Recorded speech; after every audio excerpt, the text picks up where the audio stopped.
All right, we're now live. We're doing this. We're live, baby. How many years have we talked about doing this?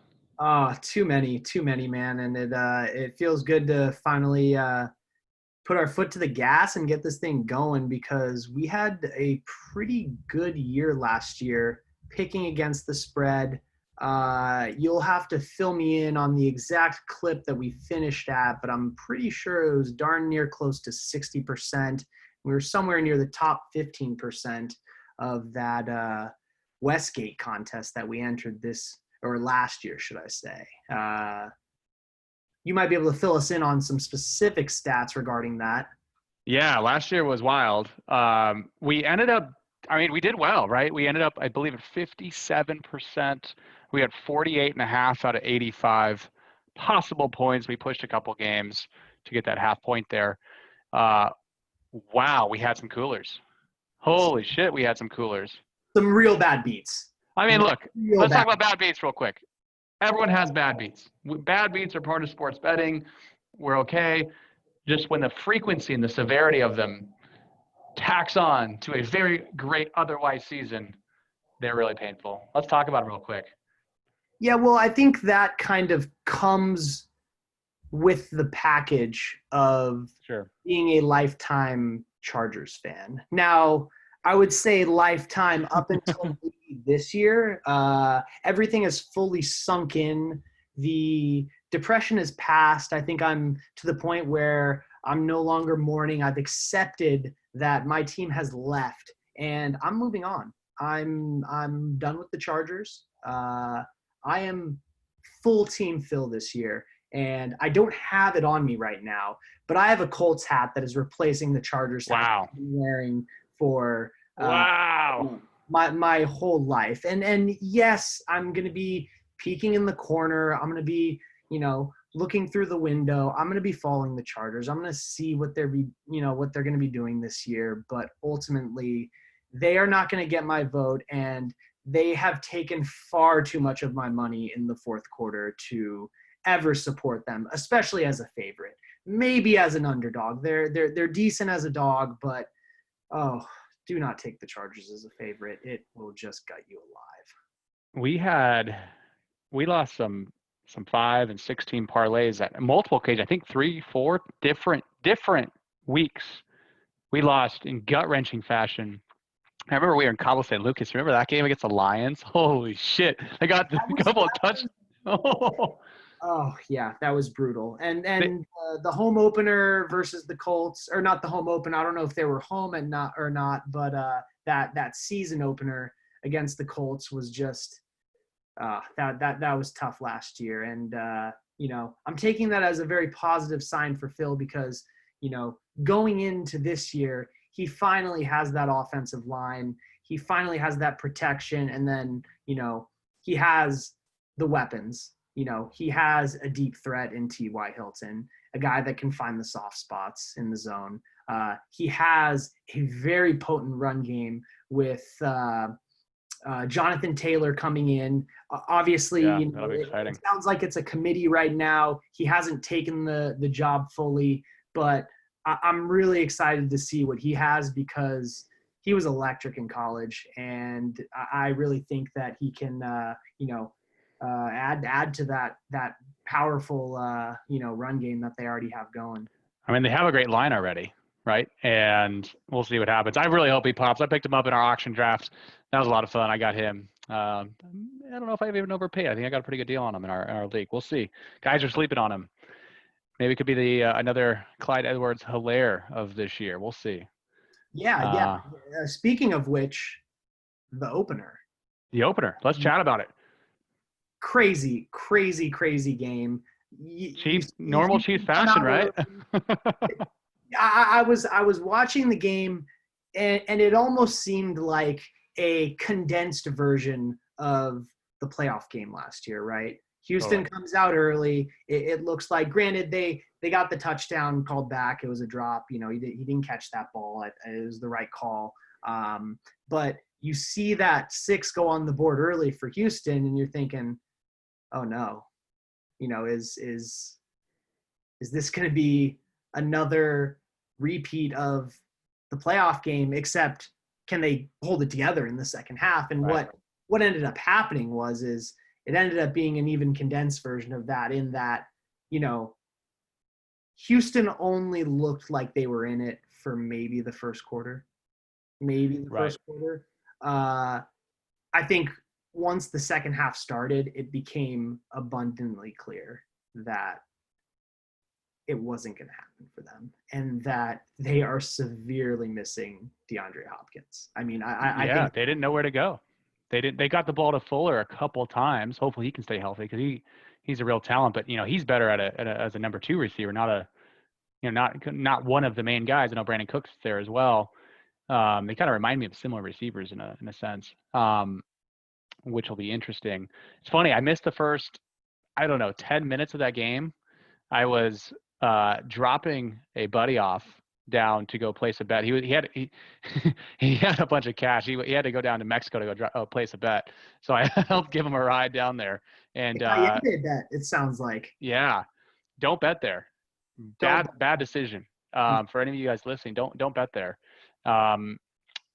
There's a big tax on it, and also they try to move the line. He tried to drop $9,000 on. It was bad bet. I told him to go against it. He tried to take the over first half, 27, and they ended up moving the line up. I think it actually was 26.5 when he got there. They moved. He got $3,000 in at 26.5, another $3,000 at 27, another $3,000 at 27.5, and put it in. That didn't pan out too well. I was telling him, the Chiefs, they've been starting slow.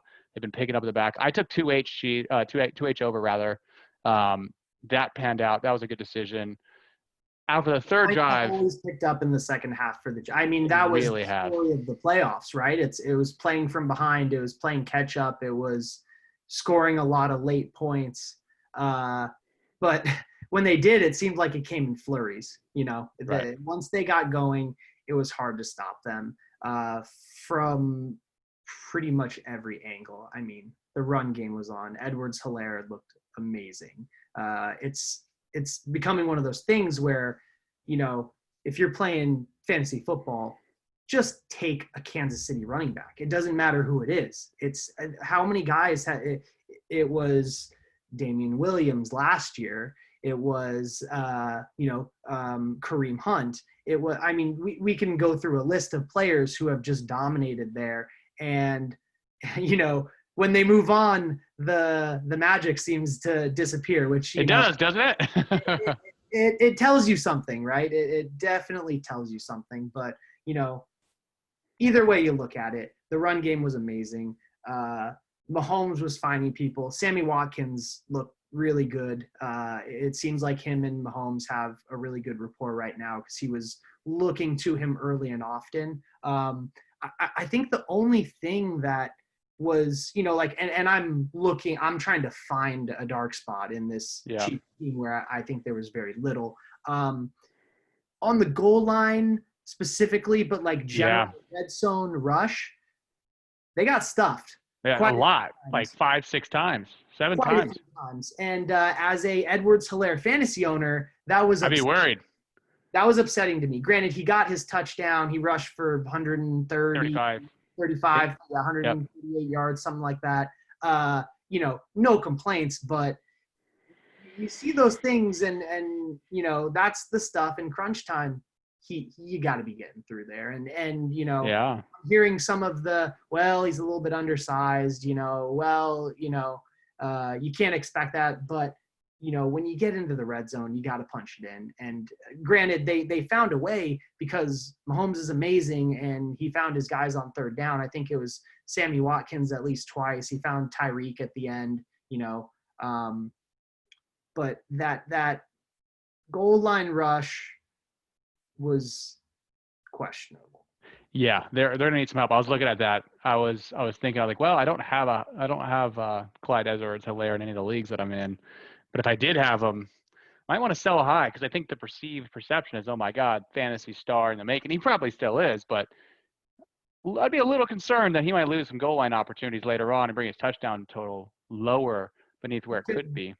He could definitely be ripped by a few vultures. I don't know if they'll bring someone in or if it'll be one of the larger backs that they'll just go to on the goal line. And who knows, in those scenarios, they knew they were running the ball, especially like at the end when it was kind of garbage time. Sure, running the clock, yeah. Kansas City wasn't really trying to score on them. It was more just there wasn't enough, or there wasn't few enough seconds on the clock for them to just kneel it out. They had to run the ball. They had to, keep it going. And I think ultimately, there wasn't a huge effort of like, we got to pound this in. It was more, let's get the clock off. Let's not get hurt. Let's get out of here and take the win. And Houston, I think, was trying to make a point and not give up that, last touchdown. And then they were kind of playing for pride, and Kansas City was just trying to run the clock out. If I'm playing, daily fantasy sports moving forward, what I'm looking at here is an opportunity to capitalize on your Tyreek Hill, Travis Kelce, Sammy Watkins of the worlds. They might start getting more. They might have to start passing the ball a little bit more inside the 5. I mean, it's great. Great. Owners are probably real excited because I think Kelce owners are stoked. A lot of targets in there. Yes. Maybe some more Patty Mahomes rushing touchdowns as well. We'll see.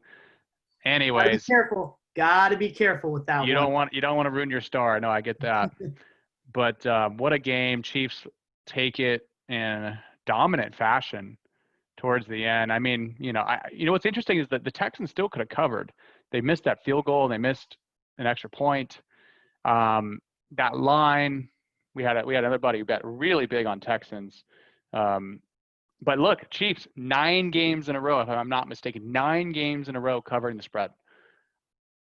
And they covered that at, what were they, like 13-3? Oh, enormous totals, yeah. Last year. They covered at a very, very heavy. 73.3% cover rate, I believe, last year. The highest in the league, I believe. Highest in the league. I mean, you could just ride them. We were almost about to just fire blind. I mean, we're going to get into our picks here in a second. This is a great segue in here. We're going to actually get to the content of what we're going through today.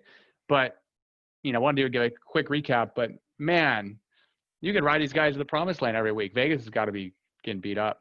They can't make the lines high enough, and I got to believe there reaches a point where they don't want to risk setting them too high because it leaves you exposed to so much, garbage time. I mean, Houston arguably could have covered that spread still at the end of the game. They just the offense was just stalled out, and but I think that's probably a good segue into our first game.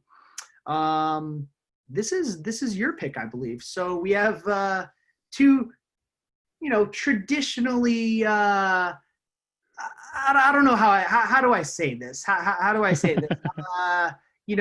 Maybe not as favorable teams, not the most exciting teams. Although I think that they do have some exciting pieces, especially on the offensive side. I'm gonna let you kind of cover this one, but it is the New York Jets and the Buffalo Bills, and you're going to go ahead and take the points with the Jets, and what we have it at is 6.5. I know everyone's going to, and this is kind of a disclaimer for the whole show, lines are going to be different. We're operating off of the lines that we have available. These lines might change, so if you see a different line out there might be better value on a different team depending on the number.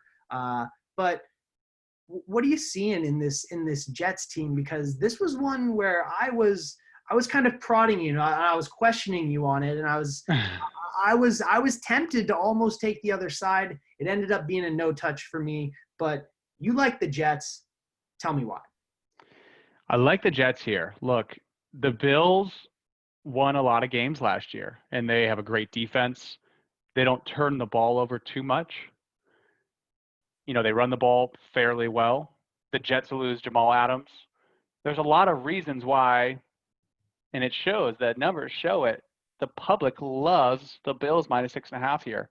In fact, 72% of the bets, at least on where I'm searching through, this is via PFF.com, 72% of the tickets are on Bills minus 6.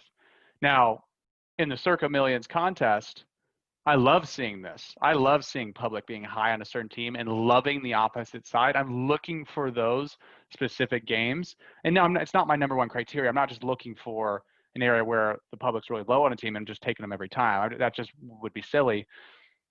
But when these things happen, right, you have to keep in mind the psychology behind it.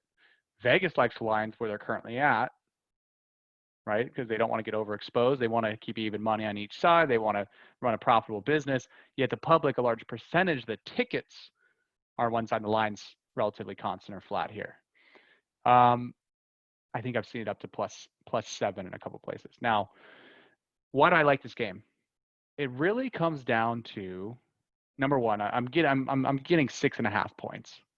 When these guys played last year, they split games in 2019, and when the Jets lost, I think the game that they lost, I think they lost by less than a field goal, right? So if this was a 6 + 6.5 line, they would have covered both of them. Obviously, they win the game that they won. And if you look at the point differential on Jets covering, the Jets covered a ton of games down the stretch. I don't know if you remember, the Jets were starting to be kind of a problem. Sam Darnold really started to look like the quarterback they wanted when he came out of the draft. So Darnold's taken this massive step forward, which I love. Okay, their weapons. Okay, we're not in love with their weapons. I'd argue that the Bills have a massive upgrade on the weapon side, bringing on Stephon Diggs and what they've done in the receiver core. Great receiver core there. There's no question. They're finding guys that are great at separation for Josh Allen, but Sam Darnold is just accurate and he's protecting the ball a lot better. And they have Le'Veon Bell. The production on the running side isn't the greatest. They keep feeding the rock. Hopefully those numbers come up a little bit. They'll get some stalled out drives for sure. But I like Sam Darnold moving a step forward. Now, the other reason I really like this game is Josh Allen. I think there's a little bit too much hype on Josh Allen. What people, in fantasy obviously makes sense. He's a great floor. People, I think what happens sometimes in the betting community is people are like, hey, look, people are a fantasy star. It totally makes sense. Like he's getting drafted 6th or 7th quarterback overall in redraft leagues. Josh Allen's a great quarterback now. Well, let's take a look at the numbers. Last year, Josh Allen led the NFL for qualified quarterbacks in incompletions as a fault of the quarterback. 17% of his passes that should have been catchable that were his fault. It was 2 percentage points higher than the next worst guy in the NFL. And what's interesting, if you break down the data even further, not only did he had, was worse with the guys that were open, but even guys that were in tight coverage or open, didn't matter. He had one of the lowest completion percentages. He's just wildly inaccurate. And they knew this coming out of college, and it's his biggest thing. We'll see if he takes a step forward. But for that reason, I'm going to take the quarterback with the points here. Divisional game. The public hates it. For those reasons, I think I'll get value in the contest long term as a game theory aspect, but also give me the point. 6.5. They split games last year. Would have covered both games easily at +6.5. I love this bet. I'm taking this bet to the bank. Let's go Jets. Let's move on to the second game. Also a game that I'll be recapping as I'm taking this in the super contest here. I know, Billy, we got some of your picks here coming up in a second. This game, I would say, is my game of the week. So game of the week alert, put it in, lock and load, get ready for this. If I'm a betting man, and I am a betting man, this is where the money is going, at least a large portion of it. I love this game straight up. I love it money line. I love it in teasers. There's a lot of different things that I'd like to bet on this game.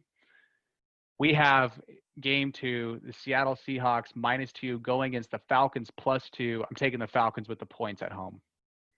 This, to me, is a no-brainer game. Let's go through a couple things here. The public, 50 or 62% on the Seahawks. However, those are the ticket percentages. Guess where the money is, Billy? Where's the money? I think I see where this is going, and my guess is that the sharp money, as they call it, is probably on the Falcons in this case, if I see where you're going with this.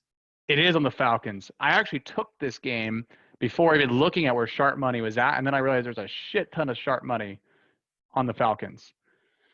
So public's on the Seahawks. Seahawks are on the road, traveling out east to play the Falcons. I believe it's a morning game. I got to look back at that. I don't even know. And why do we like it? take a look. I don't know if you've done this. Take a look at the Falcons down the stretch last year.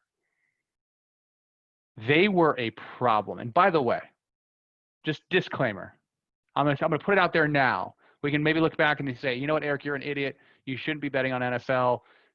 You know, you've been exposed here. This is your calling. Or we're gonna say, wow, this is actually a pretty good hot take right here. I've got futures on the Falcons. I got Falcons winning their division plus 800. I have them going deep. I even have a little bit of money on a Falcons Super Bowl. Now, here's why. And this is bull. I'm taking just for the value. Do I think they're going to win the Super Bowl over another team? No, they're not my first choice. But for the value, they were 85-1. Just a couple weeks ago, they started to come down a little bit. The Falcons were a problem last year. Let me just read through. Let me just pull this up for you real quick. Falcons 2019 schedule. Let me just go ahead and run through some of these games here at the end. And I'm going to explain what happened here. Down the stretch, Falcons beat the Buccaneers. Okay. Not a big deal. Divisional game. Beat the brakes off the Jaguars. Beat the 49ers. Yes, the NFC champion 49ers. The Falcons took it to them on the road 29-22 on the 15th of December. Beat the brakes off the Panthers 40-20 the week before. And then had a close game against the Saints the week before that. This team here down the stretch was a problem. And the reason they were a problem was the beginning of the year, their defense was all hurt. Deion Jones, Keanu O'Neal was having some issues. I mean, their defense was in shambles. The defense is healthy. The defense is back. They're going to take it to the Seahawks. Now, other things I like about this game. Matt Ryan, top 5, 10 quarterback in the league. You've got some weapons, Julio Jones, Calvin Ridley, of course. You bring in Todd Gurley at running back, which we'll see. His yards per carry is down. He didn't look quite as explosive.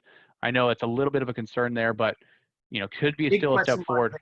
Big question mark. Big question mark there is Gurley is who is he really now? And I think that is going to be one of the key aspects of this game is what Todd Gurley shows up, because the Todd Gurley of last year was a shade of what he was before. And for a guy his age, that's a little disconcerting to see that.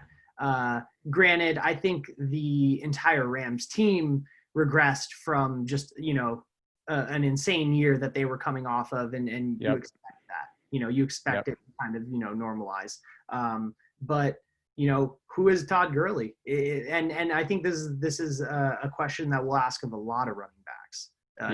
It's like, who's going to show up? And it could be a stud, it could be a Pro Bowler, or it could be, just another suspect guy. And, the defense of, Seattle, of course, they're playing Seattle. It's good, but it's not. I think interesting, right? Still kind of.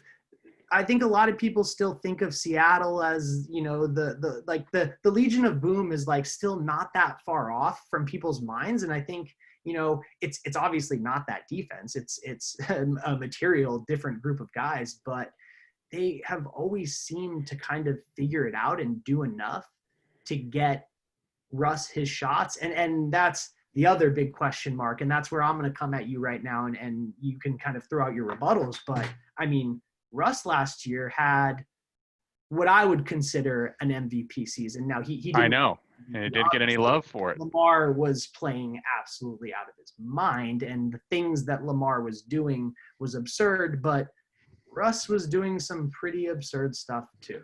And he was looking as good as he ever has, and he kept them in so many games, and his scrambling ability and just like his ability to keep the play going and just keep them alive. They were so close in that game against the Packers in the playoffs. I think a lot of people think they should have won that game. But what do you think about that? I mean, you love this game, obviously, so you're not too concerned about it. But what do you think? Atlanta is going to be able to do defensively to at least, slow them down. I mean, I don't think we're expecting anything ultra stellar from the Atlanta defense, but like, what are you kind of expecting from that matchup? Yeah, the Falcons defense is just going to be healthy again. They got a pretty decent pass rush. I mean, look, the Falcons are going to dominate, in my opinion, the Seahawks in the trenches, right? Both sides of the ball. So, that offensive line has never been that great for Seattle. They're trying to, bring it back to at least an average level core. We'll see. Honestly, yeah, look, Seattle's got pieces. It's going to be a little bit tough to stop them at certain times, but I don't know what it is about the Seahawks. They just start really slow. They start off really slow first halves. They start off the season's a little bit slow at times. They're not playing at home. I mean, there's a lot of things, and I can see the Seahawks putting up some points. Maybe they get into the 20s, 24 to 27, 28 range. But I think the Falcons with the points are just too good for them there. And the other side of the ball, I mean, one thing that we got to really, talk about here is the Seahawks defensive line is not good against the run. Bobby Wagner, by the way, no longer leading tackler. Why is he leading tackler? All those runs are getting through the midst. They're getting through the first line of defense. They're getting into linebackers. They're getting to the secondary. Bobby Wagner's having to do these tackles. Guess what? In comes Jamal Adams. Out goes Bobby Wagner. I mean, I think they're going to be able to run on them, and they're going to be able to control the pace from the offensive side. I think Atlanta's going to get enough stops. It'll probably be a close game. I'm taking the Falcons here. Don't be shocked though. Don't be shocked if the Falcons come and just rip apart the Seahawks. I could see the Falcons winning by double digits. There's bold take here. Bold take here. I could be wrong. Well, you certainly made a good case for that game. I think there's a lot of good points you bring up, and hey, like you said, it's not always a telltale, but when you see a lot of tickets on one team, but the money's on the other team, Vegas doesn't lose often. And I got to imagine that they're getting some good parity with kind of some of the whale bets against a large number of, public bets. Yes, so they are. that one will be an interesting matchup. That's your game of the week. It sounds like you love that one. So I do. Falcons +2 over the Seattle Seahawks. This next one that we're going to hop into, you know what? Let's hop over to an AFC game between a team that looked absolutely insane and shattered, I think, all expectations that were set forth for them last year, and a team that's young, has talent for sure, but is definitely in a rebuilding mode. And the matchup we're talking about is the Tennessee Titans, who are laying 2.5 points to the Denver Broncos. I went back and forth on this for about 5 seconds and immediately was all over Tennessee on this one. I like this game a lot. Like I said, the Broncos have talent. Drew Lock finished the season good last year. Maybe some would say great. I think it's a small sample size, and they were kind of out of the running at that point. I think that, he's got weapons around him. He's got Jerry Jeudy. He's got Cortland Sutton, who had an amazing year last year. Real breakout guy. Solid tight end and Noah Fant. The backfield, Philip Lindsay, has been playing good. I'm not knocking this Broncos team. They have talent, but it's a new Broncos team. It's a lot of pieces that are kind of coming together. You don't have the preseason. You had shortened camps. I'm just wondering how much this team is gelling, and I'm not saying that they're not, but that's just a big question mark to me. And you look at a Titans team that is coming off an absolutely stellar year. I mean,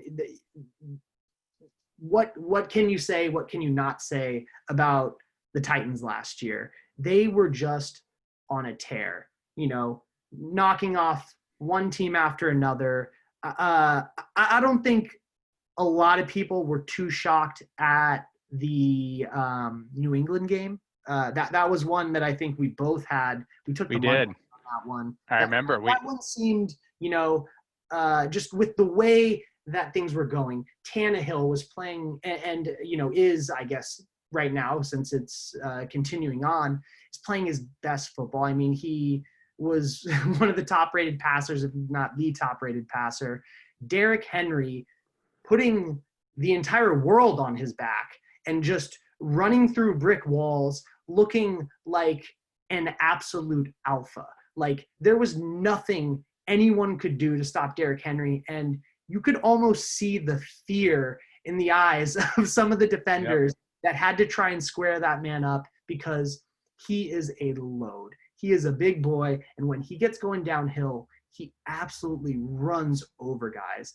And I know there was a lot of questions about Derrick Henry kind of coming out. His first 2 years, it was a little slow. They eased him into it. I think it took him a little while to acclimate, and now he's really clicking, and he's going to be a tough guy to stop. Until I see something else from the Titans, and I could be completely wrong on this, that run at the end of last year could be, the biggest red herring ever, and we could be falling in to the biggest trap, or I know this isn't your pick. I'm not going to suck you in if I am missing the mark on this one, but I think this is probably, aside from our consensus picks, I feel maybe not as strongly, but I feel similar about this game as you do with the Falcons. And I'm just looking at it, and I'm seeing Titans are under the key number of 3, which is huge. That 2.5 really, really, really makes a big difference. When you're talking about that, the difference between 2.5 versus 3 versus 3.5. Yeah, the books, you're paying 20% to buy that hook to go up. I mean, it's huge, and not having to do that, and just having it naturally at that 2.5 number to where the field goal covers it. I feel really good about that. And the Titans have just been, they were banging on all cylinders last year, and I think people were knocking them. It was like, every game it was like, okay, here now, this is where they get knocked off. This is where they get knocked off. I mean, they were more or less playing playoff games before the playoffs started, because they were, they were fighting to get in, and I just think they're going to get the run game going, and it's going to open up the play action for Tannehill. He was stellar on play action passing last year, and they have too much. This Broncos team, they have talent, but they're young. They have a good defense. I believe their defense is ranked, depending on who you're asking, they're somewhere in the top 10. But the potency of that Titans run game, if Henry gets going, and if he gets going early, if they can control the clock, I just think the Titans are going to have their way, and they're going to be able to dictate this game. And that's why I'm taking the Titans -2.5 over the Denver Broncos. Yeah, it'll be super interesting to see.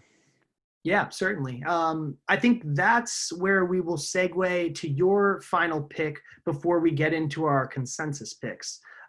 This last game, big rivalry. Big rivalry. This one's going to be, I got to imagine that this is a Fox primetime game. I haven't looked at the slate, but anytime the Vikings and Packers get together, it's an affair, and it's typically a really good game. And the spread, tells us that the experts think this is probably going to be a pretty good game, pretty tight game. Tell me about this one. What do you like? Well, starting off, these are two very capable teams. I think that the Vikings and the Packers with a slight edge in some of the power rankings, depending on who you look at. I look at some of the stats from PFF to number 5 to all those other big guys out there. and I think they have them, Packers at tied for 8th and Vikings at 10. I mean, this is about as close as you can get. What I really like about this game is simply the Packers are getting points.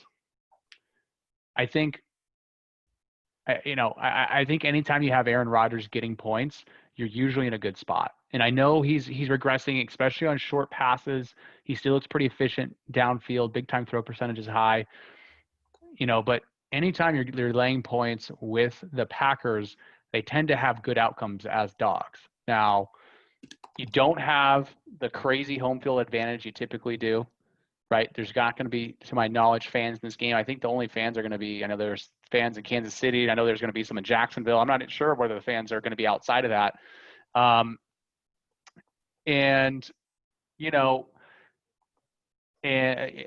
This game it's kind of a toss up. I know that the Packers did have the Vikings numbers last year. They took both games last year. We'll see how it all puts together. Vikings lost some pieces, added some pieces, especially on the defensive side.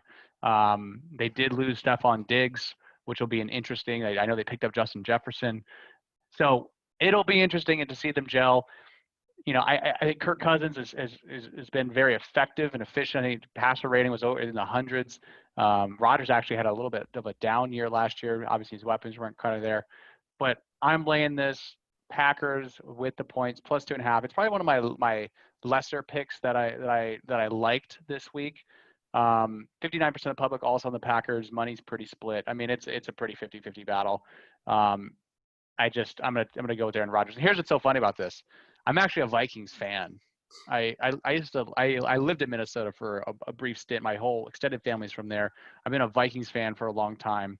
It just feels like one of those games the Packers come back and Aaron Rodgers has the microphone in front of his face at the end of it, talking to the reporters about how he pulled off a W. So I'm going Packers here.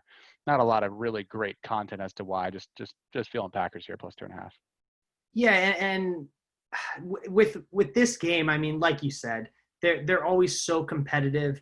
I think Rodgers has been good against the Vikings in the past, and at the end of the day, it's still Aaron Rodgers. He's still,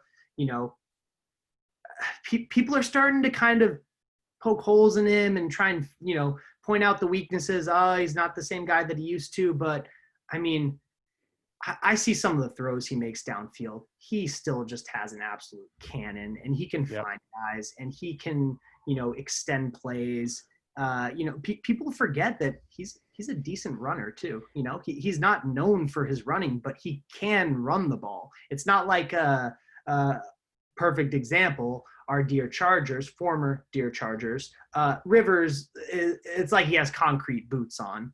Yeah. Rodgers can tuck the ball and run. He just prefers to stay in the pocket and throw, or break out of the pocket and throw. He's not looking to run, but if you give him that wide open field, he's going to pick up the first down, and he's going to take advantage. And, one glaring weakness on the Vikings offensive side, no more Stephon Diggs. And I think that is going to, shine through to a certain extent, similar to Houston no longer having Hopkins. I think that, some of these guys, you forget how much they really bring, and, being able to break away from cornerbacks, being able to find the soft spots in the zone, that's huge. And Kirk Cousins is good enough to find those guys, but will he have those guys that are good enough to break away and find those soft spots? Right. I mean, Stephon Diggs, if you look at Stephon Diggs' game, he's a route runner, right? And he's got some speed too, but his game is separation. That's why the Bills picked up on him. They need separation in Buffalo, and that's why they went for Stephon Diggs. Now Cousins as a quarterback is, I think at times been a little conservative when people want him to be a little bit more aggressive. Sometimes it's just not as timely, and we'll see what happens. I'm excited for this game. The run game will be interesting. It's going to be interesting to see Dalvin Cook come back, obviously, as well. He was having, stellar years. Hopefully avoids injury as well. Speaking of run games, Speaking of run games, you have a game. I don't think we talked about this. Maybe we can step back to this one. You We had another pick. we actually brushed over this one, and I'm glad that you caught on to it because, yes, go ahead and segue me into this one because run game is a big part of this next matchup. So we have a gentleman in the league who's shattering some records here. I mean, these are just records. And we like this guy coming out of college. We knew that he would be a threat. He's had a couple years in the league now to get seasoned. Fantasy football advocates love this guy. I heard he won 75% of leagues last year. If you had this guy on your team, Christian McCaffrey getting 3 points at home against the Las Vegas Raiders. and I love that you said Christian McCaffrey getting 3 points because in a lot of ways it is really him versus the world. Not really. A lot of other things matter in this game, and we're going to get into it. But I think it starts and ends with Run CMC. You look at some of these numbers from last year, and it's just staggering. I mean, he can run the ball and he can take on guys. He's elusive. He can break tackles. He has speed. He has hands. He is the complete package. And I remember watching him play at Stanford, and my dad is a big USC fan, and I grew up watching USC during the Reggie Bush days, and have always enjoyed following them to this day. I remember him going against USC and just making some of their really good defenders look silly, and I was just thinking, this guy could be a good NFLer. And, obviously first round pick, he comes in and just starts ripping it from it was like he came in and he was just like he was a 3-year veteran, and it was nothing. Like, he was unfazed from day one, took on the challenge, and has just been an absolute workhorse. I mean, I'm looking back last year, yards from scrimmage, 2,392, almost 2,400 yards from scrimmage. He had over 1,000 receiving. Is that right? Is that right? 1,000 receiving? Yeah. Yep. Just incredible. Over, it looks like 1,005 yards receiving. Unreal. Yeah, and I mean, and you look at how much he's getting, and a lot of these are coming out of the backfield too. Like, a lot of these are like screen passes that he's getting, and he's picking up 8-9 yards on these plays. Now, granted, this offense, it's looking different this year. Cam Newton is now with the New England Patriots, and Cam Newton had been a lifelong Panther up until this year, and former MVP. You think, wow, that's a big loss. But here's the one thing that I will say about the man coming in for Cam Newton, Mr. Teddy Bridgewater. Do not sleep on Teddy Bridgewater. Teddy Bridgewater is a good, I don't want to say great. I think the sample is a little bit small. He's bounced around a little bit, but he's a really good quarterback. I would go as far to say. Teddy Bridgewater, let's just take a wild guess as to what Teddy Bridgewater's winning percentage is. And I don't have a calculator right here. I have his win-loss record, but we can I think I know the answer to this one. So I don't know if I steal your thunder, but if I'm not mistaken, he's near the 70 percentile win rate or higher. He's pretty darn close to that. Yes. So I don't know what this calculates out to. I didn't bring my calculator, but Teddy Bridgewater as a starter is 22-12. Wow. Do you know what Derek Carr's record as a starter is? This is probably maybe a tougher guess. And I was actually taken aback when I saw this, and I had to kind of validate it through a few different sources. I was just looking at this, and I'm just like, wait. This seems off. This doesn't seem right. But Derek Carr, as an NFL starter, is 39-55. Less than stellar. I think this is one of those cases where Carr came off that stellar year. I think it was 2015, where the Raiders, just they had that killer year. I think they won, 13 games or so. Just they were looking great. The dude got paid, and unfortunately, with some of these guys, I don't know what it is. I don't know if the motivation is gone. I don't think that's the case. I think Derek Carr is a motivated guy. I think Derek Carr is a leader. I think Derek Carr is a really good quarterback. But somehow Derek Carr is 39-55. He's played on some not great Raiders teams, and I think they've been trying to build around him a little bit. Unfortunately, injury to Tyrell Williams, that's a big hit. They're pretty soft in the receiving core, at least in terms of experience. I think Henry Ruggs is now maybe their number one option, coming out of college. Darren Waller, maybe. I mean, that's. But yeah, it could be the tight end. Darren Waller is a bona fide stud, I think. And I think that he just got paid. Genuinely be a problem. It was really, for those who watch Hard Knocks, last year, they told his story. Great story, like a guy that you want to root for, a guy that you want to see do well. That all said, I come back to the Panthers and I come back to their offense, and I just think their offense is a lot better than the Raiders offense as it stands right now. As it stands right now, I'm just looking at the pieces that they have, and I'm like, the receiving core is sneaky good.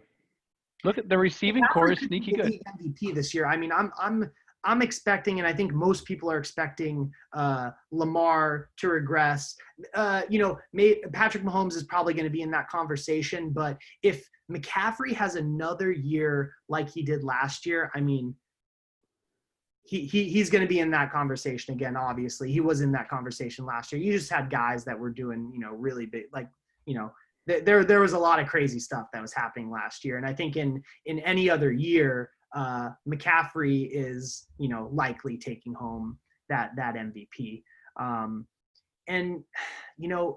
These are two bad defenses, by the way, on both sides of the ball. And that's, I'm kind of like looking past the defense. I'm just expecting this to be a shootout.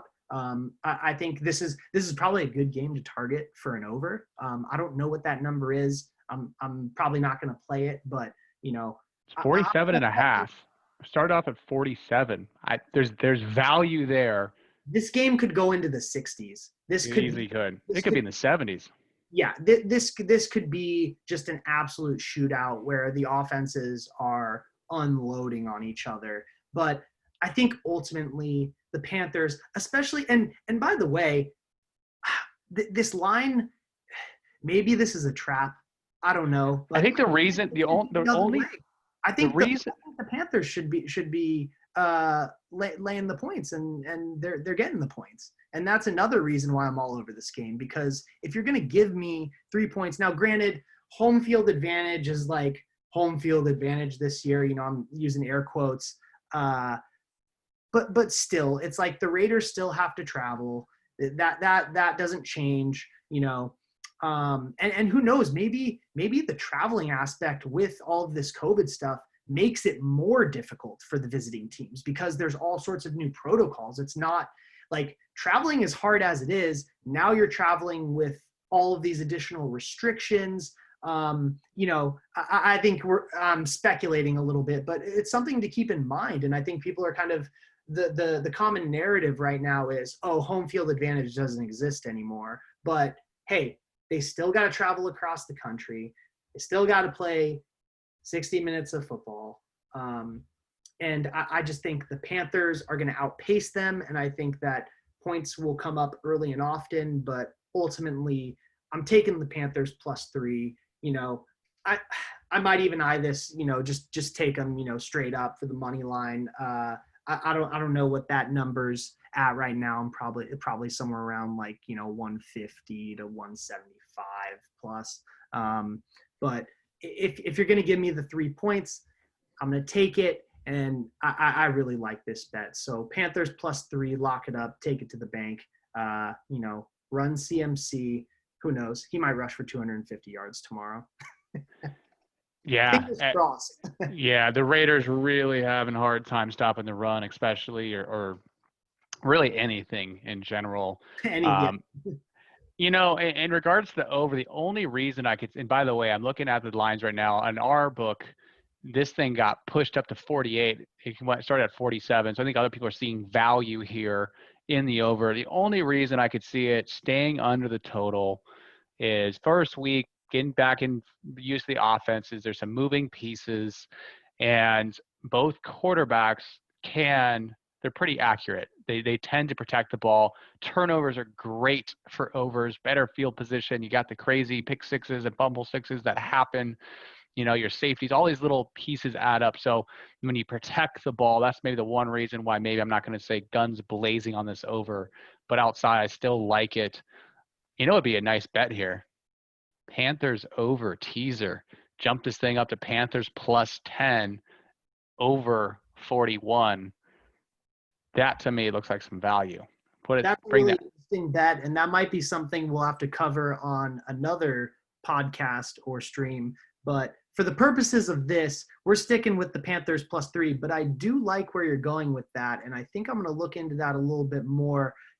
There's a couple games here that I think could tease nicely. Looking back on one of your picks, Packers yeah. +8.5. Ooh, that's Packers 8.5 is nice. Packers +8.5. Panthers Falcons +9. Falcons +9. I already like them outright. There's a lot of teaser opportunities here. By the way, let's talk about real quick. I know we're talking about Circa Millions. Yes, we're talking about this. We might talk about the Survivor at the end. Just general betting. 2-team teasers. Am I crazy? Am I fucking crazy to love 2-team teasers in NFL? Are these not value? Talk to me. I mean, everyone's telling me otherwise. We seem to be hitting huge on teasers. We did. And honestly, I think we didn't play it enough. And honestly, there were times when you look at some of the spreads and you throw another touchdown, on top of it. And it's just like, is this free money? And granted, it's right. The NFL. Anything can happen. But I mean, if you're giving the Packers that many points, or you're giving the Falcons that many points, especially against teams like those specific matchups. And I know we're kind of backtracking a little bit here, and we're going to get to our consensus picks right after this, but you're looking at a Seahawks team that loved making every game close, every game, almost whatever way it went, it was always close. Likewise with the Packers game. Now, not every game was close, but I think that when you're talking Packers Vikings, those are typically very, very competitive games, whichever way it goes. And if you can get a team over the key number of 7, especially, I mean, that's something that you really got to look at, and you really got to think there could be serious value here. Now, granted, you got to hit 2 bets instead of 1, but I like where you're going with that one, and that could be on the radar as well. With that said, let's go ahead and transition into our 2 consensus picks. I'll name them off, and then we'll get into each game individually. So these were 2 picks that both of us liked. We kind of both talked about our individual picks. There was, some agreement on some of those picks. There was some disagreement, but these were the 2 that we ultimately ended up agreeing on. And we have both of these in our 5-team cards for the Circa Millions. And that is the Dolphins are getting 6.5 points to the completely revamped Patriots. And our second consensus pick is, you know what? it's Phillip Rivers and the Colts, man. And this might be a homer pick, but I really like this Colts team. I really Yes. like this Colts team. I think that they have weapons all around, and the Jaguars are just a dumpster fire. It is a dumpster fire. And let's talk about this game first, and then we'll jump back to the Dolphins Patriots, because I'm thinking about it right now, and I'm just thinking, and maybe this is, again, like we did our full disclaimer at the beginning. We're San Diego guys. We grew up with Rivers, so take this with a grain of salt. We're throwing it out there, full transparency. We're not trying to pull a fast one on you guys and give you some homer pick. We genuinely like this one. And I think one of the big reasons we like this, and this was something that we talked about quite a bit, but the offensive line. And maybe, Eric, you can jump in here and talk about that and how it's going to be the difference, and how it's different for Rivers, and why he might be able to thrive with this Colts team, and why maybe last year was possibly a little bit misleading. I know a lot of guys are kind of saying, I think the whole quarterback class of, Rivers, you have Eli just retired, Big Ben, all these kind of legends of this, last era are starting to kind of get to the end of their rope. But to be honest, out of all of them, I think Rivers looks the best.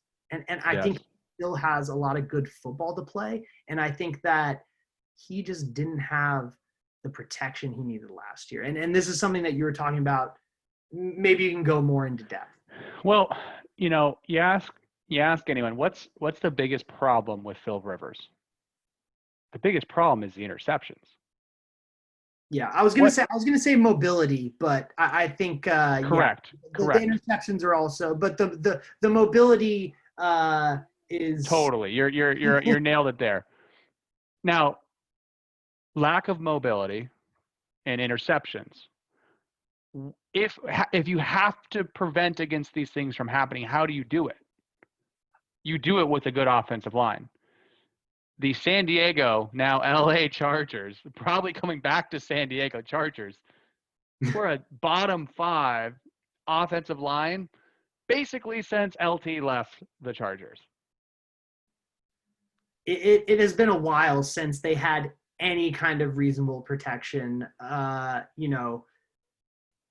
He was desperate at the end of the year. I think that and to your point about the interceptions, yeah, it's a problem, but a lot of those interceptions were desperation mode. It was him throwing the ball down the field because he had only about a second and a half to get the ball out of his hands before he gets wrecked. Yep.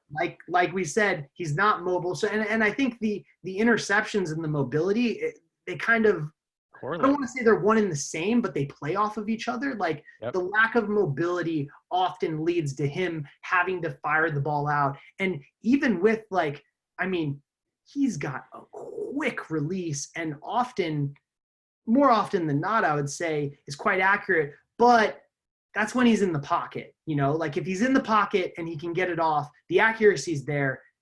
When he has to start running, that's where it gets tricky. But I think that with this Colts line, he's going to have much more protection.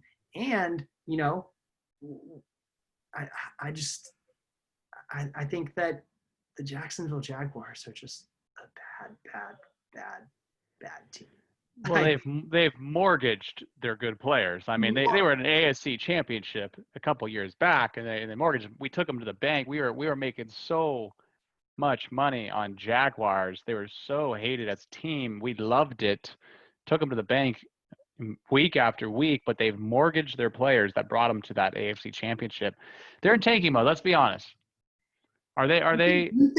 You are going on record and saying that Khan is tanking his team, and he's just looking for, I guess, more picks? Like, is it full rebuild mode, and we're looking ahead to like the next decade for Jacksonville? Because in my mind, it's like you had these young stars, and I don't know if it was relationship management. Obviously, Ramsey wanted out at the end. He was, he was gone before he was gone. I think in his head, he had already moved on. You lose him, you lose AJ Bouye, and the list goes on. I mean, lost their pass rush. I mean, they lost everything. I mean, it's just Leonard Fournette. They just let it go up. I mean, they've mortgaged the team. They're trying to pick up cap space. They're trying to pick up picks. They're trying to potentially tank for better picks. They have a lot of uncertainty. I don't get it. It's like you already had good players, but obviously, if the organization is not well run, I think there's a lot of people kind of pointing to that. I think it's maybe organizational issues where these players are just like, I don't want to be on this team. This is not, a winning franchise, and it's a shame because they actually have quite a nice stadium. I went to see the Chargers play the Jacksonville Jaguars in, I believe it was 2017. Josh Lambo, that bum, shanked a field goal to lose the game for them. And, and then he went. The stadium is quite nice. It wasn't fully filled, but they got a nice setup there. And hey, Florida loves its football. I'm just surprised that after having all the talent that they had, they're kind of like starting over. And again, maybe this points to organizational issues, guys not wanting to be there, but it seemed like they had something. I mean, I'm not sold on Minshew. I'm not super high on him. I think, he's played good. He's played bad. It's kind of one of those things where maybe it's too early to tell. But I don't know if he's going to be the guy to move him forward. Seems kind of like a filler to me. Yeah. We'll see what ends up happening.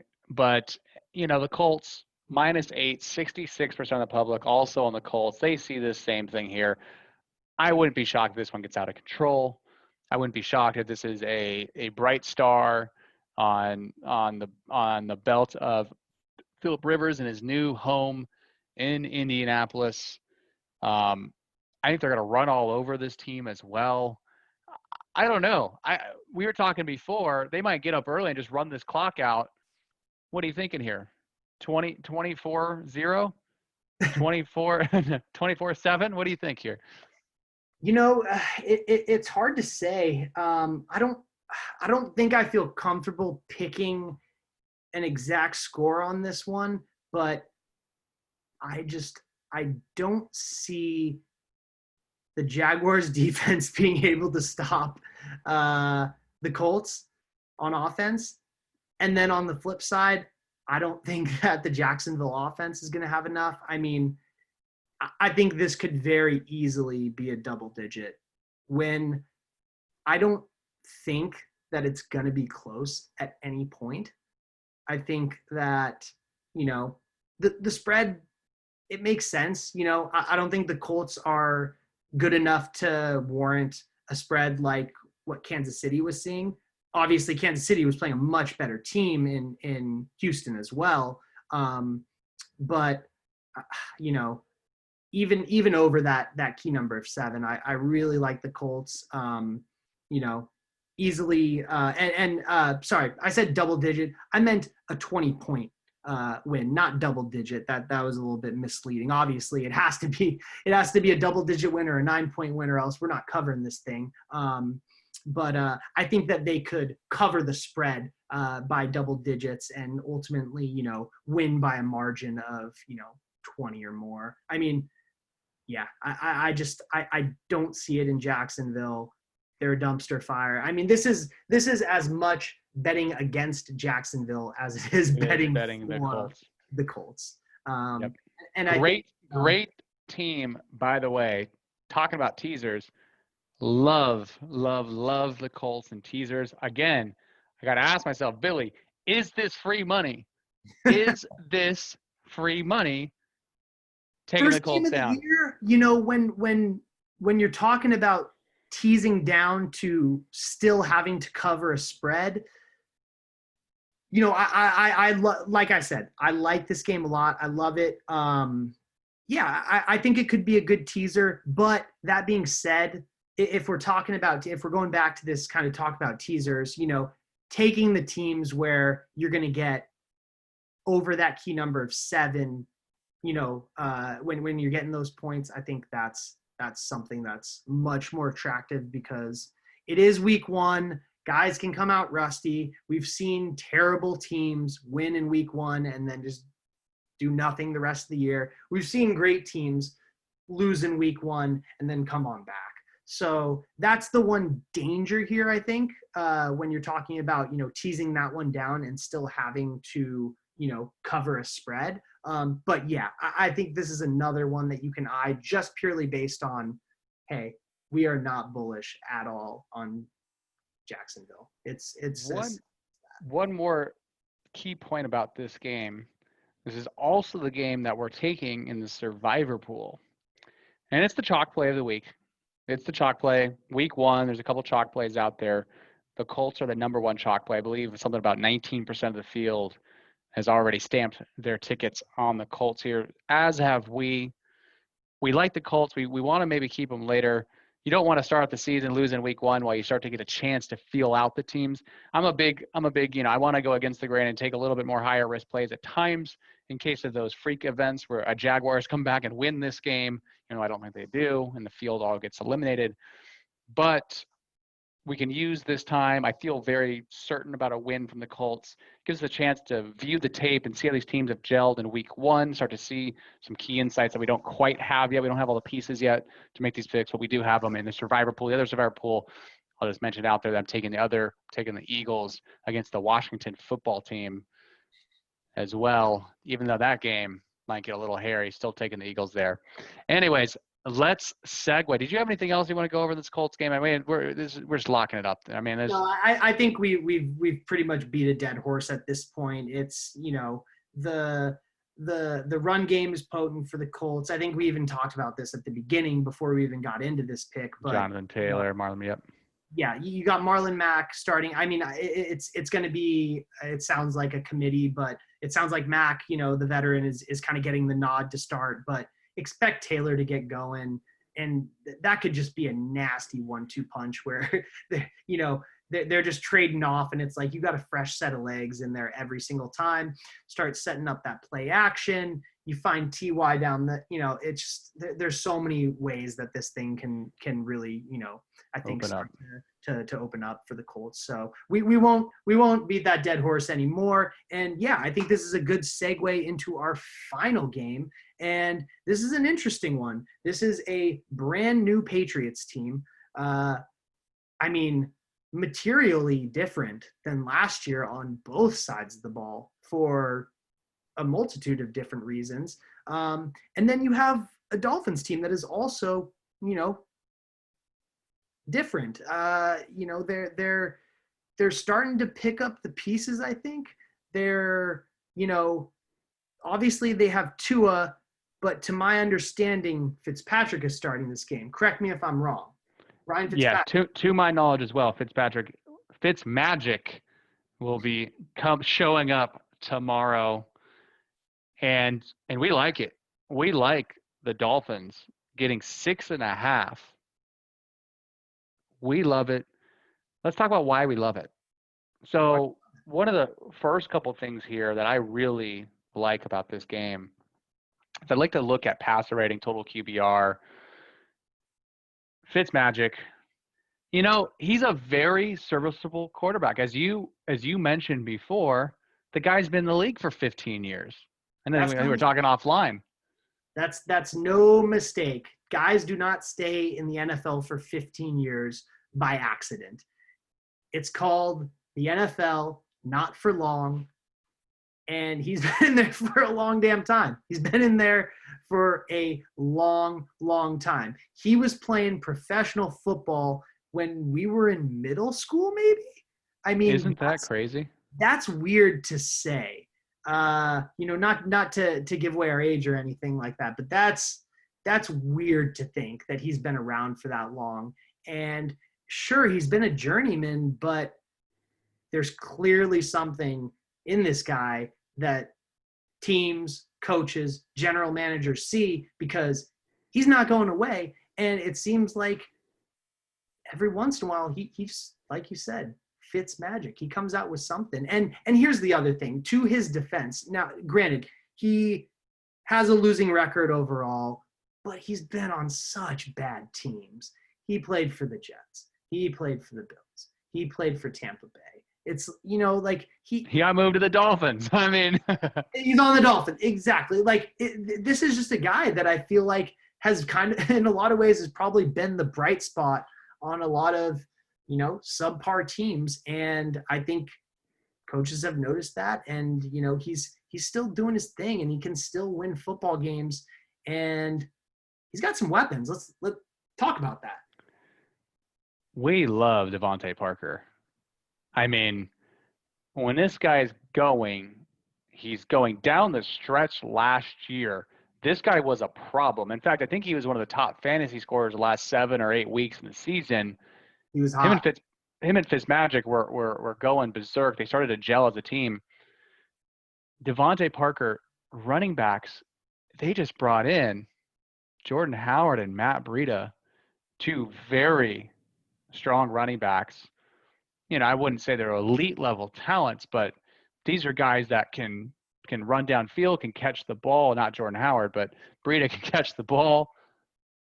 As a tandem, as a 1-2, it's something that can work. It's like you're not talking about 2 superstars or 2 stud running backs, but you have 2 very serviceable guys. And when you compare it to their run game last year, I mean, it was abysmal. It was non-existent. They did not have a run game.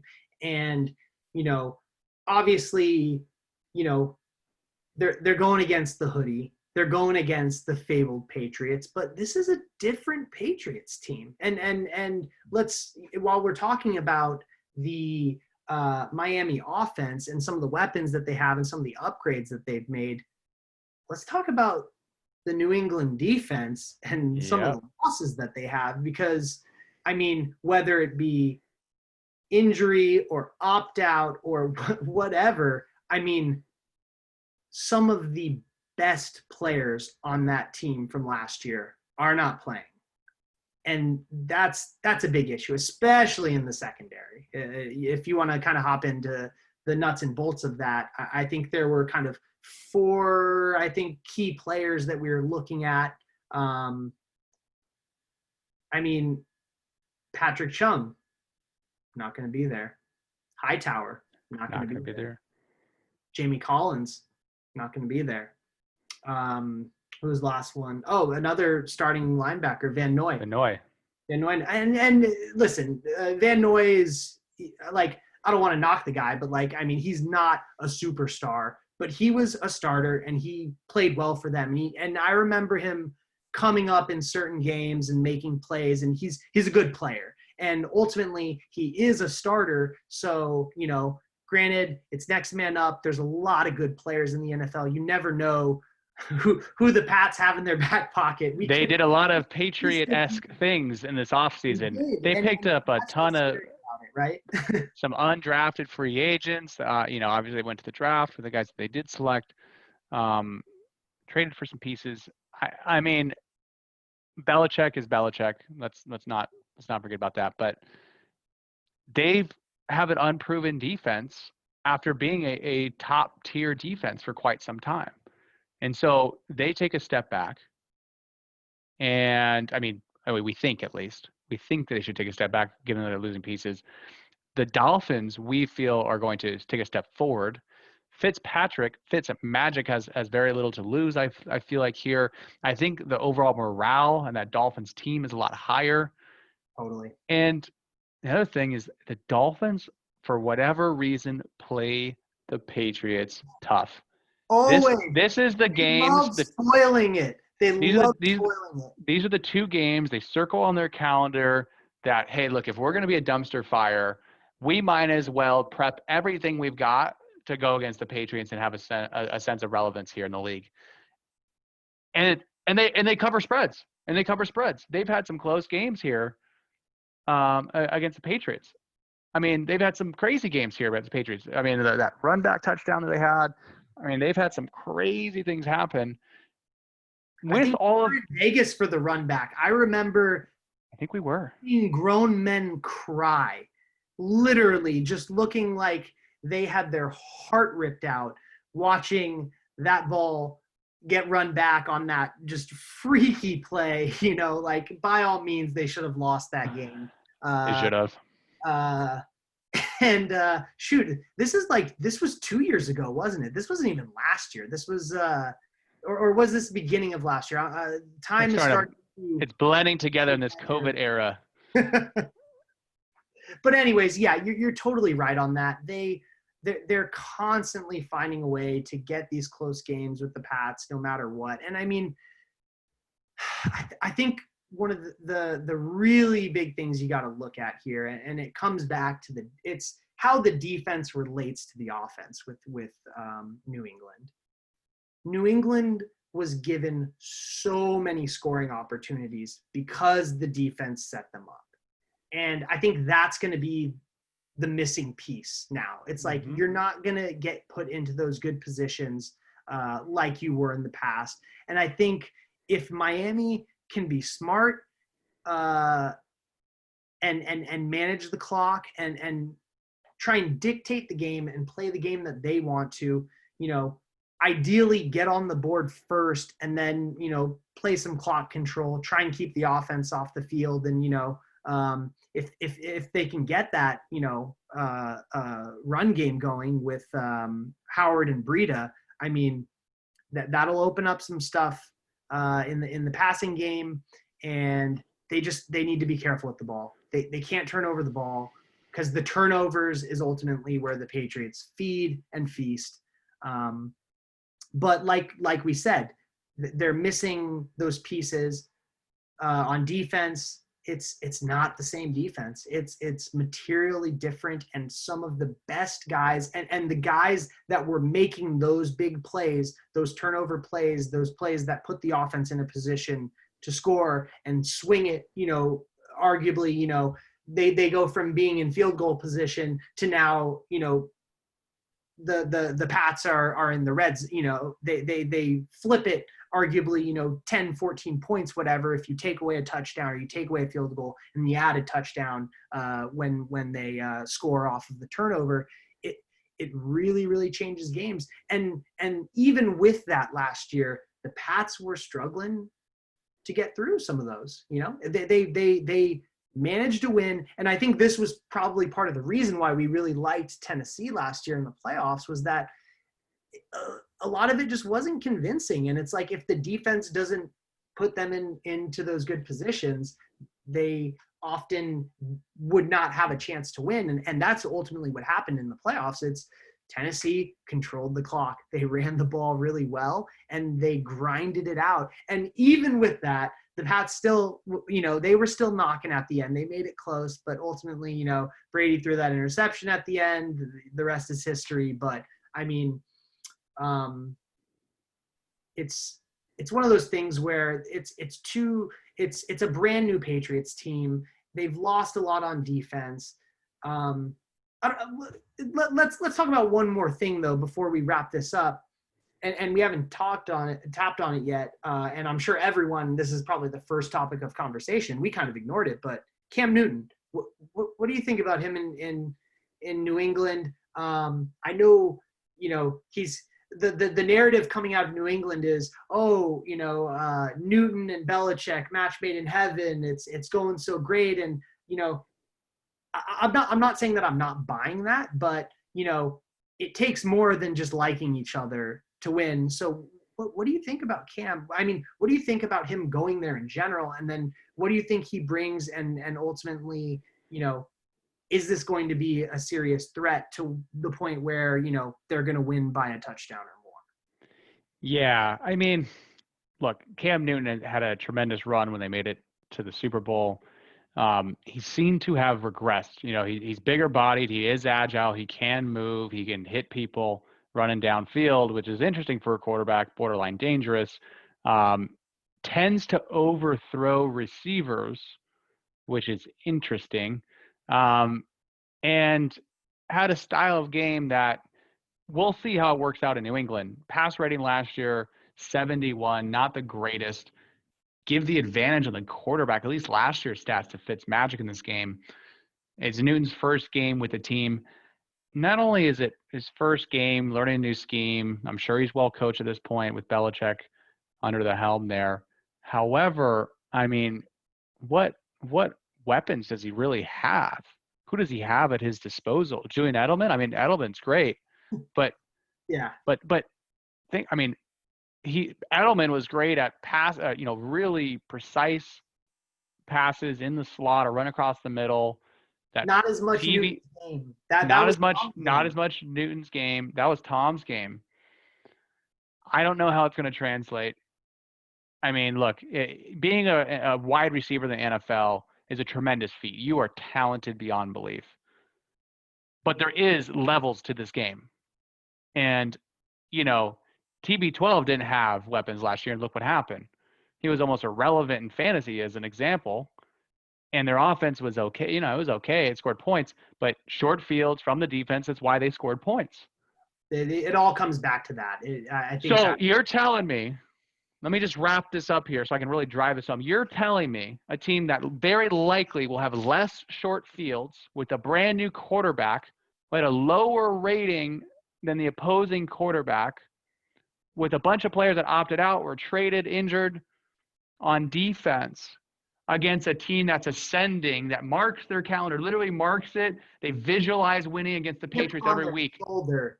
On their shoulder. Big old chip. You're going to lay 6.5. I'm going to eat those points up. And again, this could be one of those things where we look at it in hindsight and it's like, the Pats are going to be the Pats. And it was always Belichick. And it's Belichick, it's Kraft, it's the organization, it's all those, you mentioned the offseason pickups, the free agent pickups, unsigned guys.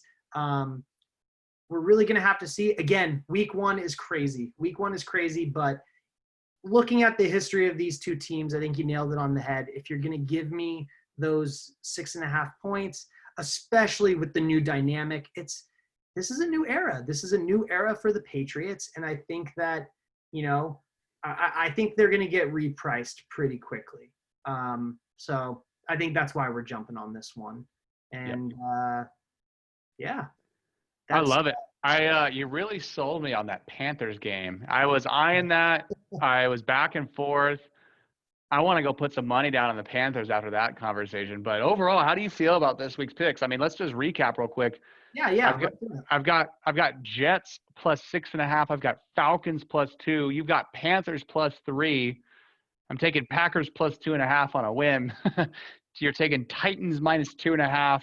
We're both taking Dolphins plus 6.5. We're both taking Colts minus 8. How do you feel about it? I'm pretty solid. I got to be honest. Everyone wants to say that they're going to sweep. I genuinely think that we're looking at 7 games here. Check my math if I'm incorrect, but I think we're looking at 7 total games on our slate. Yep. I think we have a very solid chance of hitting 5 of these. I'm pretty confident that we're going to hit at least 4, which obviously would for any normal bettor would be profitable. We need to hit higher numbers because we're talking about the Circa Millions contest where we're probably going to have to pick at about a 70% clip to win that thing and take home the grand prize. But yeah, I'm looking at these games. I really like these. We got a solid number of dogs in there too. And that's something that in the past, I think we typically eyed more favorites and kind of looked at teams that we thought were super dominant. Whereas I think this year we're looking more for value in kind of, some mismatches. Like I just think some of these lines are just a little bit off and we're going to take advantage of that this week. So, like I said, I'm feeling pretty good. Like 5-7. I'm just gonna go out here. I think we're gonna go 5-7 on the total, and I don't know how it's gonna shake out my picks versus your picks, the consensus or not, but that's what I think we're looking at this week. But it'll be an interesting week 1. Really looking forward to the games. Eric, I'm glad we were able to catch up on this. Do you have any final thoughts before we wrap it up? This will be interesting. And there's been a lot of people that have come to us and said, you guys need to get picks out to the world. And we've had some guys that have rode with us for 3-4 years now in separate groups. I mean, you've had a very contrarian style of picking.